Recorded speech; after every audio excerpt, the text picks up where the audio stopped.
ஓவியம் போல் உன்னை வரைந்திடவே உதிரம் கொண்டு நிறம் எடுப்பேன். சிலையென உன்னை செதுக்கிடவே இமைகள் ரெண்டும் ஒளி எடுப்பேன். கவிதையை போல் உன்னை எழுதிடவே உயிருக்குள் இருந்து சொல் எடுப்பேன்.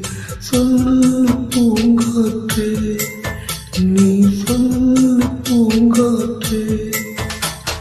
காதல் வெண்ணிலா கையில் சேருமா? சொல்லு பூங்காற்றே, நீ சொல்லு பூங்காற்றே. இமையாக நானும் இருப்பேன், இமைக்காமல் பார்த்து ரசிப்பேன்.